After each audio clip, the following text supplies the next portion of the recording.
pessoal, tudo bem? Vamos para mais uma aula então, agora da zoologia, né? Aula de nematomintos ou asqueumintos. Nematomintos ou asqueumintos são vermes cilíndricos, não segmentados. Eles não têm anéis, como as minhocas terão. E aqui nessa imagem aqui tem um verme muito pequeno, que está ao lado aqui, essas bolinhas são bactérias, são cocos. E essas coisinhas compridinhas são bacilos. Então, olha o tamanho do verme próximo às bactérias, né? Ele é muito pequeno e invisível a olho nu. Isso tem abundância no solo, como está demonstrado aqui, ó, que é um pedaço de solo, né? Então tem os milhares, milhões, bilhões e trilhões desses animais no solo, fazendo galerias por onde entra a água das chuvas, entra o ar atmosférico e também produzem o humus, assim como as minhocas o farão. Esses animais eles podem ser de vida livre ou parasitas. Esse aqui é de vida livre, né? Mas alguns são parasitas. E são os parasitas que caem no vestibular. Podem ser aquáticos ou terrestres, podem ser orgânicos, ou seja, moram em outros seres vivos, né? E assim por diante, tá? São animais triplásticos, pseudocelomados, protostômios, neuromiários, hiponeuros, coisas que vocês já viram na embriologia. Aqui o exemplo clássico é a Ascus lumbricoides, a lombriga, e aqui a gente vê que tem o macho e a fêmea de sexos separados, são dioicos, como nós, né? Sexos separados. Quando tem os sexos unidos, são monóicos ou hermafroditos, e não é o caso aqui. A fêmea é geralmente bem comprida, podendo passar dos 20 centímetros de comprimento, e o macho um pouco menor, em torno de 15 centímetros quando adulto. A fêmea é mais graúda, o macho é mais delgado. A fêmea é retilínea, o macho tem uma curva na cauda e tem duas espículas penianas ou peniais que ele usa para fazer a reprodução. Note desde já essa linha correndo aqui, que já já eu vou comentar sobre ela. Essa linha pontilhadinha que corre no animal desse lado dele. Na verdade são 4 como essa, mas no desenho só aparece uma de cada animal. A boca deles é uma boca trilabiada, né, que termina em ânus. São os primeiros animais com um sistema digestório completo, os primeiros, hein? Isso cai no vestibular.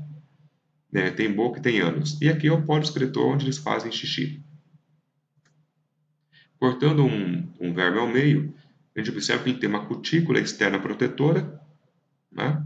Depois vem uma epiderme simples ou uniestratificada do tipo sincício. O que é isso, professor?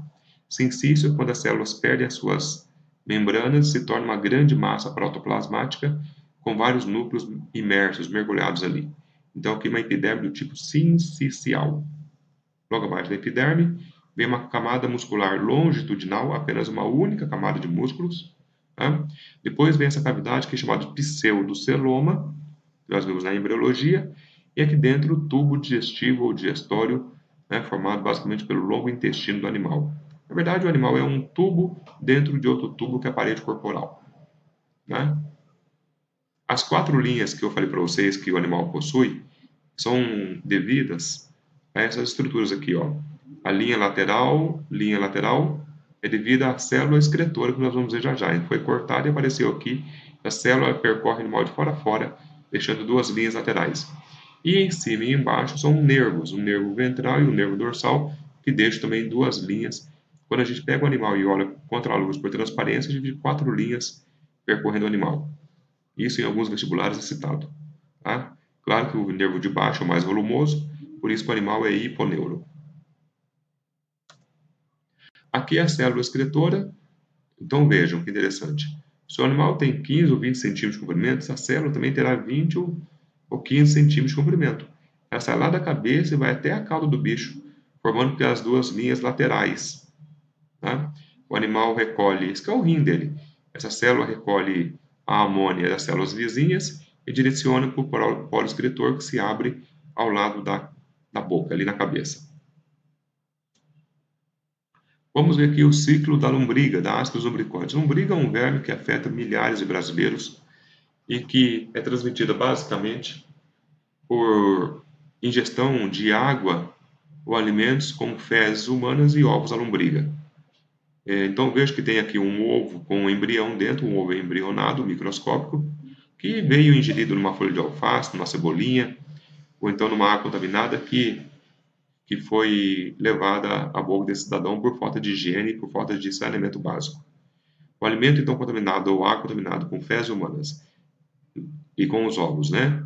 Isso entra pela boca, passa pela faringe, segue a setinha pretinha comigo ali, ó. Desce pelo esôfago, passa pelo estômago, o ácido clorídrico aqui nada acontece. Aí vai para o duodeno, essa curvinha aqui, em forma de C, ó. Lá no duodeno, esse ovo eclode aqui, ó. Eclodiu o ovo, lá de dentro é uma lombriguinha com menos de 1 milímetro de comprimento. Essa lombriguinha agora, ela vai ter que crescer, chegar aos 15 ou 20 centímetros, como eu falei para vocês dos adultos, que atinge esse tamanho. Agora acompanha a seta vermelhinha. E aqui que a coisa começa a ficar complicada, porque ela vai agora perfurar o intestino, e aqui quando ela perfura causa cólica, causa sangramento, perda de sangue. Ela atravessa o intestino, cai na corrente sanguínea e vai para o fígado e para as vias biliares.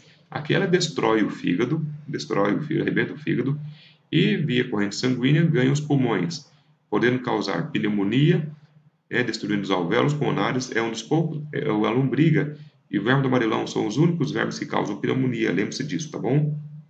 Quem vai para São Paulo, para a Unesp, FUVEST, USP, elas gostam de perguntar isso de vez em quando. Então, ela perfurou os alvéolos e causa pneumonia.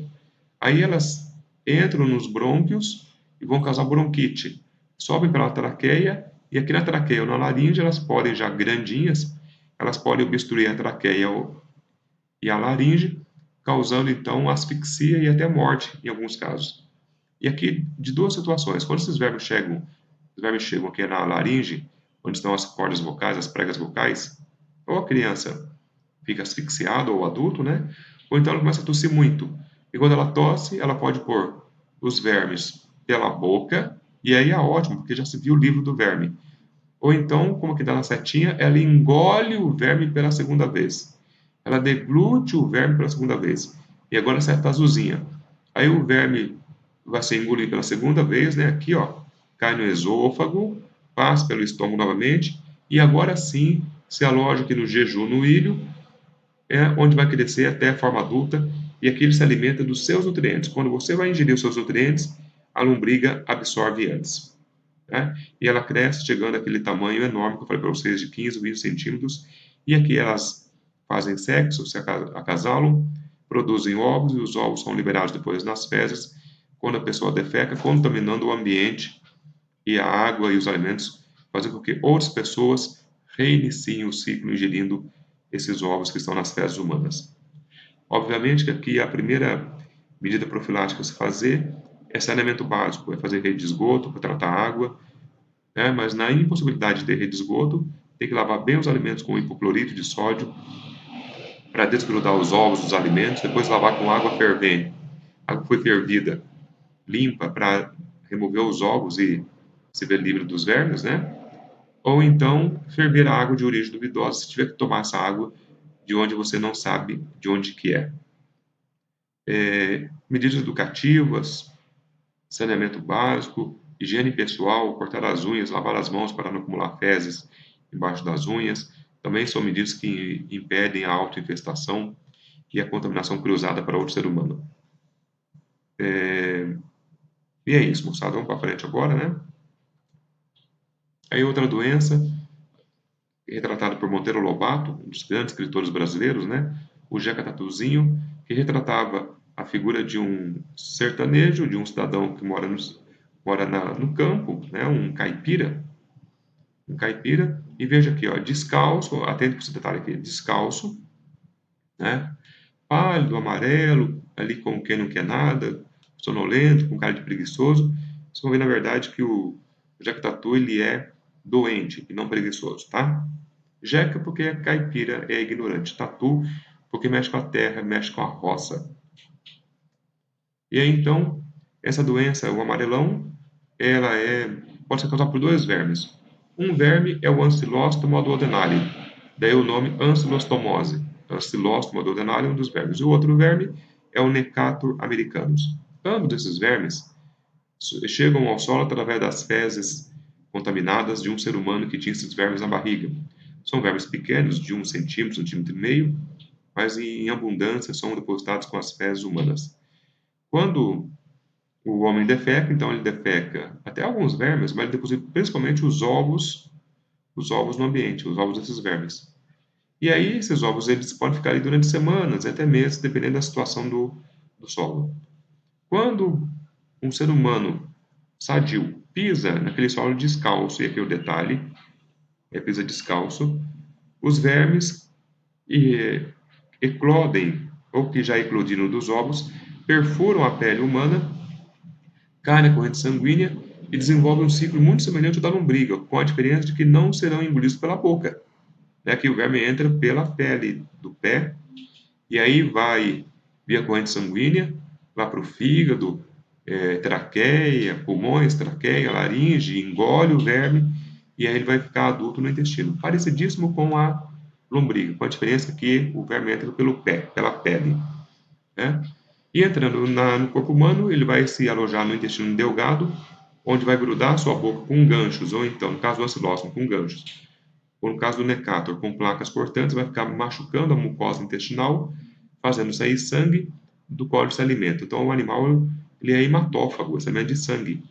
E aí vem o primeiro sintoma do amarelão, que é a anemia. Por isso que a pessoa fica amarela.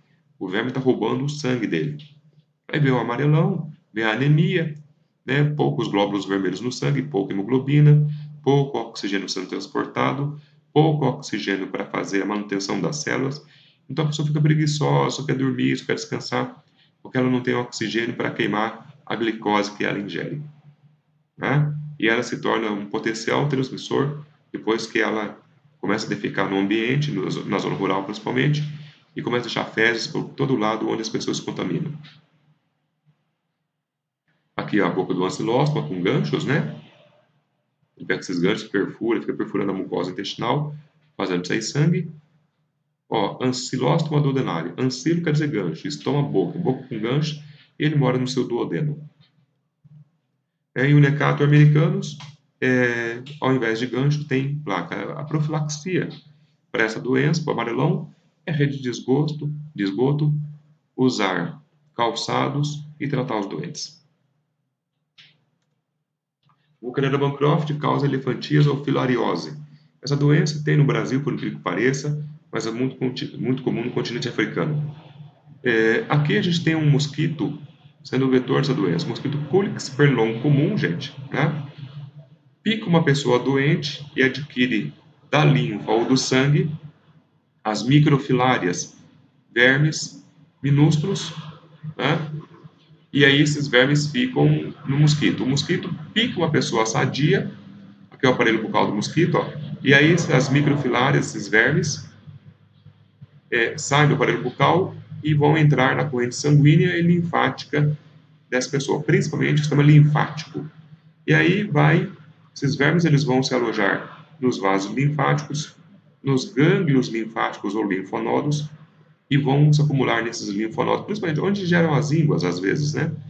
E aí vão se acumular nesses linfonodos ou gânglios linfáticos e vão obstruí-los, de tal forma que a linfa não consegue mais circular por esses vasos e linfonodos e começa a ser lançada entre os tecidos, extravasa dos vasos linfáticos e cai entre os tecidos, acumulando-se, gerando o principal sintoma da elefantíase, que é um grande edema, um grande inchaço.